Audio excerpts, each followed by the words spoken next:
Hiya guys, welcome back to the channel of the Italian guy. If this is the first time you stumble in my channel, so to say, in this channel you can find video recipes of ketogenic recipes. I like turning traditional recipes into ketogenic ones whenever it is possible. Video blogs of my trips around the world whenever I do it, and some reviews of apps or items I like to buy. Today another sweet recipe, Keto Twix. Let me go straight into the recipe, and then after we will do some considerations together. Let's see how I made them. Okay, let's start by preparing the crunchy part. 120 grams of almond flour, 1 beaten egg. Now let's mix the dry and wet ingredients so to form a dough, and let's flatten it as thin as possible, not too much thin, but let's flatten it.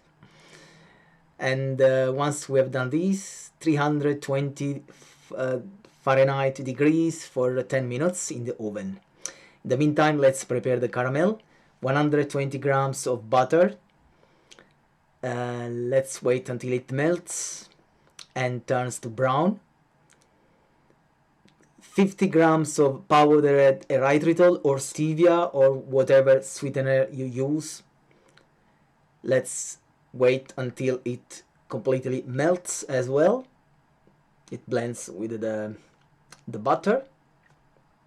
Once the erythritol sweetener you use has completely melted, we can add 220 ml of double cream.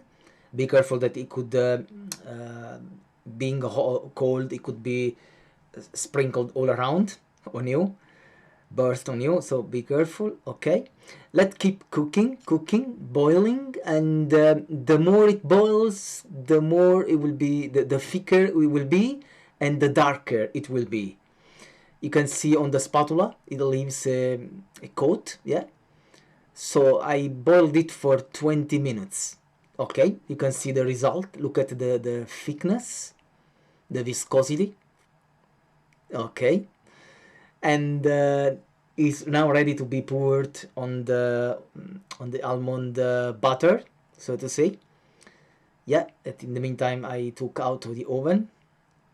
Let's level it as well, little bit, so that it goes all around. Okay, and let's put it in the refrigerator. After 1 hour we can cut it, and we can use 85% dark chocolate or up, because that one is keto, to coat the bars, the Twix keto bar.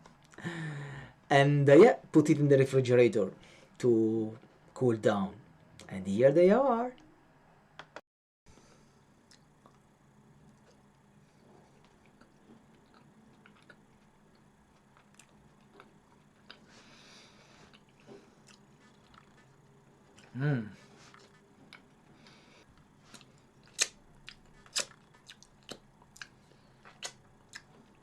Definitely scrumptious, lighter than the traditional ones. Of course there is no too much sugar. And just regarding the sweetener, I want to tell you I didn't put any sugar, any sweetener in the base with the almond flour and the egg, but feel free to do it. I don't like them too sweet, so I didn't add it. But if you like sweeter, the product much sweeter, you can add more erythritol, stevia, whatever you use in the dough, so to say. Also you can add some sugar in the, some sweetener, sorry, in the, when you melt the chocolate. I use 85%, so it's quite high in cocoa powder. Feel free to do it. I don't like it when it's too sweet, because there is a lot of sweetness in the caramel, so to say, and for me it's enough. But feel free to amend the recipe and let me know in the comments below if you like it. May I use coconut flour? Yes, I don't know exactly how the product will turn out, because the taste will be completely different. You can use flaxseed flour as well. If you don't like if you are intolerant to nuts, for example, feel free to use the flaxseed one. Of course, the taste will be different. Let me know in the comments below. Yeah, you can store them in the fridge for a few days or in the freezer for a few months. Let me know your ideas if you like them. If you like the video, please subscribe and share it on your social. I need to grow to 5,000 subscribers and the way is long. See you next time. Bye bye and thanks for watching.